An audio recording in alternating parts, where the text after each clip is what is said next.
Good morning, Bryant. Back in the old days, the women in rock were almost exclusively vocalist, feminine voices set against all-male musicians.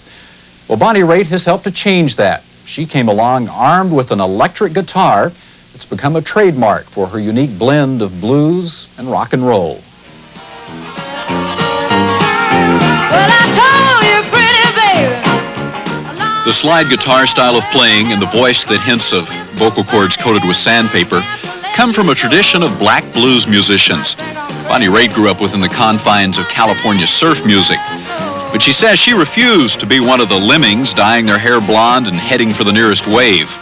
Instead, she chose to play and sing with artists like Howlin' Wolf, Mississippi Fred McDowell, and Sippy Wallace. That's when things are going nice and sweet. They're right back out again. It was a decision that strengthened the role of women in music. I probably got my foot in the door more so because of the gimmick of being a woman and a guitar player, which is, you know, I mean, I would, if I hear one more guy say, "You're good for a girl," I'm gonna, you know, it's a whole lack of respect, you know, that just is based on the fact that there haven't been that many women that are playing, you know, instruments.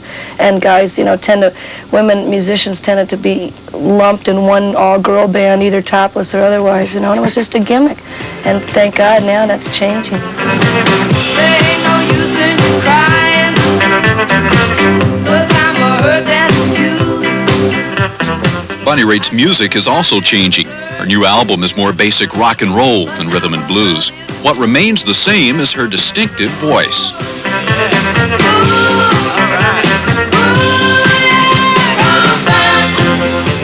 I have soprano vocal cords, but I always wanted to sound like, you know, Etta James or Mavis Staples. So I, over the years, have beaten my voice from screaming and road, you know, abuse and things like that. If I had gone into what my dad's, you know, musical comedy type of direction, I probably would have been a lot better off, but I just, rock and roll got me at an early age.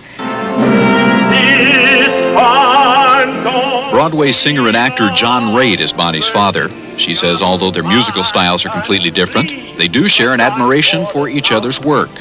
It's quite a different range of music. I mean, my lifestyle compared to his is, he's, you know, he just closes his eyes and says, well, I know he's proud of me, but I mean, the late nights and all that, I think, get him. Although he's staying up with me more and more when he comes on the road. Part of being on the road for a male rock performer includes dealing with a gaggle of screaming groupies. Bonnie admits there are also groupies for women singers, but she prefers to keep them in the audience and out of her life. I always say men play at love for sex and women play at sex for love, you know, and I just have never been into one-night stands. I can't imagine going out with somebody that I just met on the road. Because, you know, but I know that guys do it. I've actually witnessed it, as a matter of fact. But are they chasing you? Or they can't get back. It's not when you have 6 guys in your dressing room saying, "Forget it, this guy's a dog," you know. Bonnie Raitt uses her music for more than her own fame and fortune. This is a scene from the No Nukes movie. It's one of several benefits she has done for the anti-nuclear movement. My little runaway. I think that citizens have a responsibility to speak out if they feel strongly about something, and I think democracy is a great idea as long as it's practiced. I'm just performing that function. Plus, I'm raising money for things that, you know, big business raises money for a lot of things it believes in and has a lot more funds. You know, somebody's got to do it for the other side. I think rock and roll is important, and I think maintaining a world where we can play rock and roll is important.